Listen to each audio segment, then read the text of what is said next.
اعوذ باللہ من الشیطان الرجیم بسم اللہ الرحمن الرحیم الحمد للہ رب العالمین باعث الانبیاء والمرسلین بارئ الخلائق اجمعین ثم الصلاة والسلام علی افضل الخلق محمد وآلہ الطیبین الطاہرین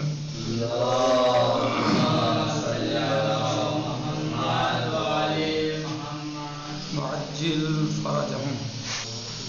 یعنی صفات خدا، سبق نمبر 9، صفات خدا، اللہ عز و جل کے صفات. یعنی صفات خدا عین ذات ہے، جو اس کی ذات ہے وہی اس کے صفات ہیں، اور یہ خدا کی ذات سے جدا نہیں ہے. یعنی اس کے صفات اس کی ذات سے جدا نہیں ہے. یعنی خدا عالم بذات خود عالم و قدیر و قادر، سمیع و بصیر و خبیر.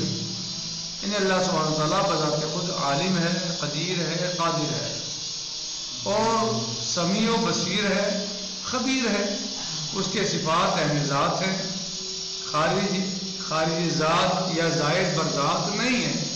جو اس کے صفات ہیں وہ عین ذات ہے، الگ سے نہیں ہے کہ وہ الگ ہے، اس کا علم الگ ہے، وہ الگ ہے، اور اس کی قدرت الگ ہے، وہ الگ ہے، اور وہ سمیع ہونا اس کا الگ ہے. نہیں، بلکہ جو اللہ ہے وہی سمیع ہے، جو اللہ ہے وہی قادر ہے.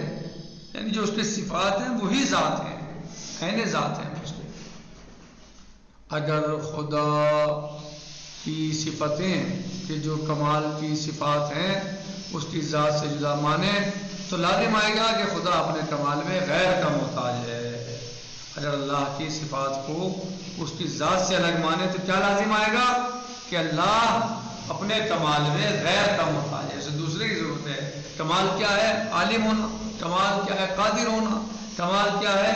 مثلا جو ہے سمیع ہونا، صحیح، بصیر ہونا. اور وہ جو ہے اب ان چیزوں میں کیا ہوگا کہ اللہ الگ ہے اور قادر ہونا الگ ہے، اللہ الگ ہے، مختار ہونا الگ ہے، اللہ الگ ہے اور سمیع ہونا الگ ہے. تو یہ کمال ہے نا، تو پھر اللہ کو اپنے کمال کے لیے کسی دوسرے کا محتاج ہونا پڑے گا، اور اللہ محتاج نہیں ہے، اللہ قادر ہے، اللہ محتاج نہیں ہے، صحیح ہے، کسی بھی چیز کا. حالانکہ خدا کی ذات ہر احتیاج اور نقص سے بری ہے. محتاج ہونا نقص ہے یا کمال ہے؟ نقص ہے، کمی ہے، یہ عیب ہے. اور اللہ ہر کمی اور عیب اور نقص سے پاک ہے. اور جو لوگ صفات خدا کو اس کی ذات سے جدا مانتے ہیں وہ غلط راستے پر ہیں اور خطا کار اور مرتکب گناہ ہیں. یعنی جو لوگ اللہ کی ذات سے جدا مانتے ہیں اس کی صفات کو، وہ لوگ غلطی پر ہیں، خطا کار ہیں، وہ لوگ گناہ کے مرتکب ہیں، وہ غلط راستے پر ہیں اور خطا کار اور مرتکب گناہ ہیں. صحیح.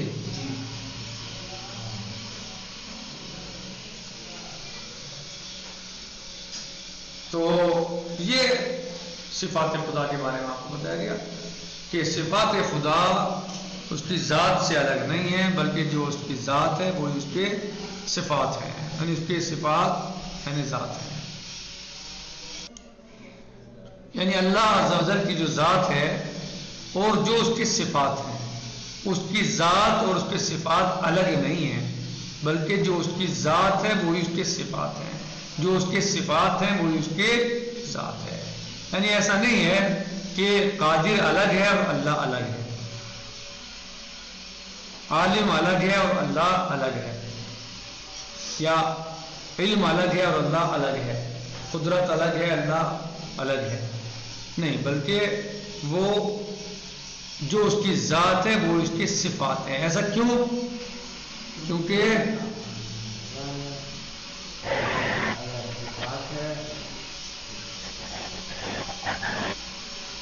ایسا کیوں؟ اس کی ذات اور صفتیں کیوں ہیں؟ کیونکہ ہاں الگ ہوگی تو وہ اپنے کمال میں دوسرے کا محتاج ہوگا. اگر علم کمال ہے یا نہیں ہے؟ قدرت کمال ہے یا نہیں؟ جی صحیح.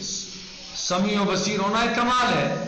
تو اگر اللہ کی ذات اس کی صفات سے الگ، اس کی صفات اس کی ذات سے الگ ہیں، تو پھر اللہ کو یہ کمال حاصل کرنے میں دوسرے کی حاجت ہوگی. علم حاصل کرنے میں علم الگ ہے، اللہ الگ ہے، تو یہ کمال یہ والا حاصل کرنے میں حاجت غیر کی طرف ہوگی، غیر اللہ کی طرف ہوگی. یہ اس کو حاصل کرنے میں دوسرے کی حاجت ہوگی. اور یہ نقص ہے، عیب ہے. کسی کا محتاج ہونا نقص اور عیب ہے، اور اللہ سبحانہ وتعالیٰ ہر عیب سے پاک ہے. سبحان ربی الاعلی وبحمدہ، سبحان ربی العظیم وبحمدہ، سبحان ربک العظیم. اللہ ہر عیب سے، ہر نقص سے پاک ہے. تو اللہ کی ذات عین صفات اور اس کی صفات عین ذات ہیں، وہ ایک دوسرے سے الگ نہیں ہے.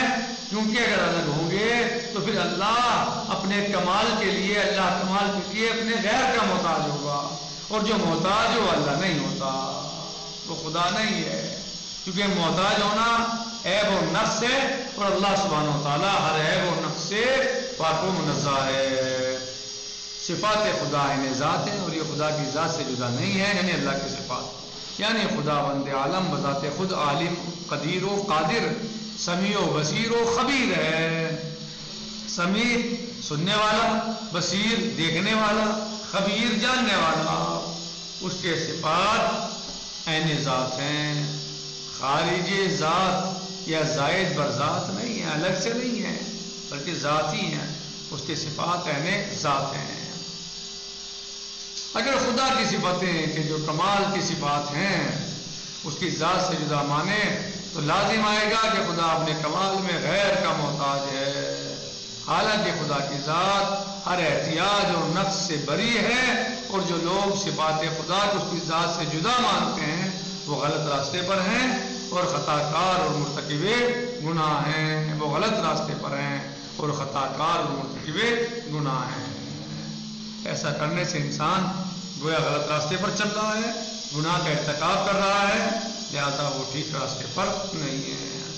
کل انشاءاللہ آنے والے درس میں یعنی عدالت پروردگار شروع ہوگی. اللہ کیا پڑھتے ہیں آپ صورتین میں؟ اول توحید، دوسرے عدل. یہ تھی توحید کی گفتگو جو آج ہماری ختم ہو گئی ہے.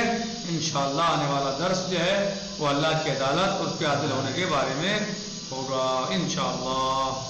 والحمد للہ رب العالمین، وصلی اللہ علی سیدنا و نبینا محمد وآلہ الطاہرین. السلام علیکم ورحمۃ اللہ وبرکاتہ. فی امان اللہ. خدا حافظ.